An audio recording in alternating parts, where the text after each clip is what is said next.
Yang terhormat Bapak-bapak, Ibu-ibu, salam Pancasila. Bapak-bapak, Ibu-ibu yang melihat video saya ini, tolong jangan lupa subscribe, like, dan di-share. Sifatnya gratis. Saya akan mengomentari makna keterangan saksi dalam perkara pidana.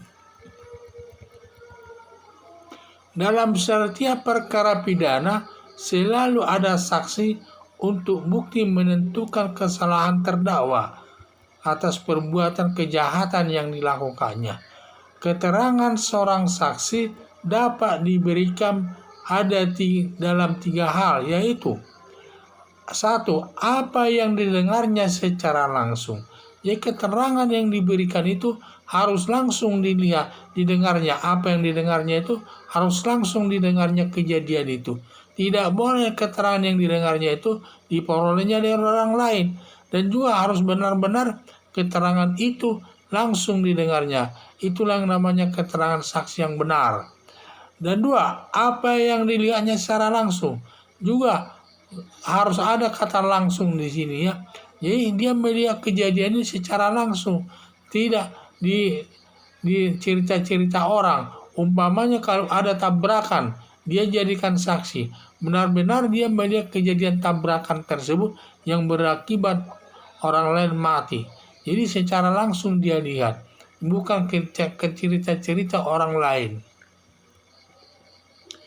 3, apa yang dialaminya sendiri. Harus ada yang dialami sendiri. Umpamanya ada kejadian dalam perkara kejahatan, seseorang itu ditempatkan dalam satu rumah, padahal rumah itu menurut perasaannya atau perasaan yang dialaminya adalah panas, karena situasinya tidak pakai pintu tutup dan lain sebagainya, sehingga orang itu sakit dan bisa sampai dia bisa mati karena tidak bisa bernapas. Itulah kira-kira apa yang dialami orang itu, sehingga sampai dia bisa sampai mati dia karena saking panasnya ditempatkan dalam satu kamar tersebut. Akhirnya diketahui orang lain sehingga dia diselamatkan tidak jadi mati. Jadi dia merasakan apa yang dialaminya tentu kalau tempatkan satu rumah itu suasananya panas dan juga bernapasnya susah karena jendelanya ditutup semua dan lain sebagainya, sehingga itulah kondisinya yang dialaminya. Demikian juga bisa juga terjadi apa yang dialaminya di setiap masalah, bisa terjadi masalah ini.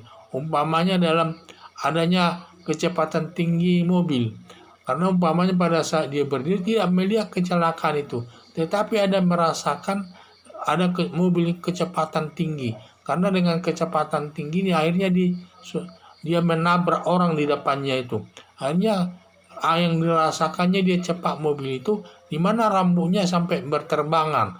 Umpama itu yang dirasakannya, dan juga ada rasa angin itu, ada terpaan angin itu agak cepat ke dalam badannya itu, sehingga dia itulah yang dirasakannya atas mobil. Berarti kecepatan mobilnya ada cukup tinggi sampai dia ada gerakan angin itu cepat dirasakannya, dan rambutnya pun bisa berterbangan dibikinnya. Padahal kejadian tabrakan itu tidak dilihatnya karena dia hanya berdiri pinggir jalan tersebut.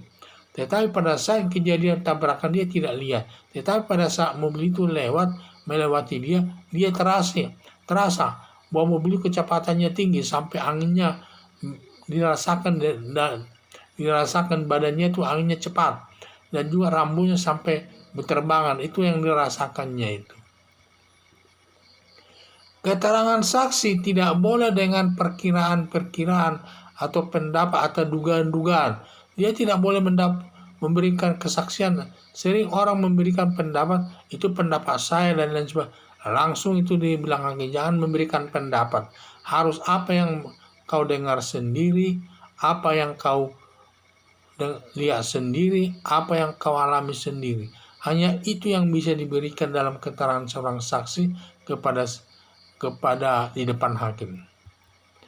Keterangan saksi berlaku untuk tersangka dalam menjatuhkan hukuman. Jadi keterangan yang diberikan saksi itu berlaku untuk nanti kepada hakim untuk menjatuhkan hukuman kepada seorang terdakwa itu. Jadi itu sebagai landasan juga itu, karena dalam pembuktian minimal 2 alat bukti dan hakim yakin untuk menjatuhkan hukuman kepada seseorang. Saksi sebelum diperiksa, hakim disumpah dulu sesuai dengan agama yang dianunya. Jadi seorang saksi itu sebelum memberikan keterangan kepada hakim harus disumpah dulu sesuai dengan agama yang dianunya untuk mengatakan yang sebenarnya atas peristiwa tersebut, mengenai apa yang dilihatnya secara langsung, apa yang didengarnya secara langsung, apa yang dialaminya secara langsung. Bila saksi memberikan keterangan yang tidak benar atau keterangan palsu, dapat dihukum karena saksi sudah disumpah sebelumnya. Itulah perbedaan saksi dan keterangan terdakwa. Sedangkan keterangan terdakwa adalah keterangan terdakwa hanya berlaku kepada dirinya sendiri, tidak berlaku untuk orang lain. Keterangan terdakwa hanya untuk dirinya sendiri. Jadi terdakwa tidak disumpah.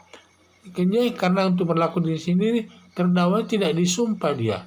Pada waktu memberikan keterangan ini, tidak disumpah dulu dia. Dia tidak tanpa disumpah dia.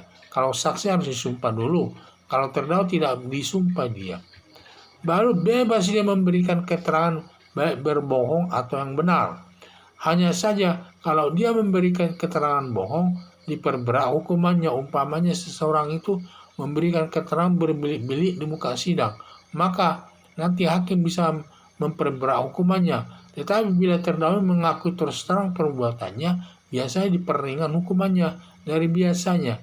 Sehingga untuk itu setiap orang yang dijadikan saksi agar memberikan keterangan yang benar, yang berguna bagi hakim untuk menjatuhkan hukuman kepada terdakwa.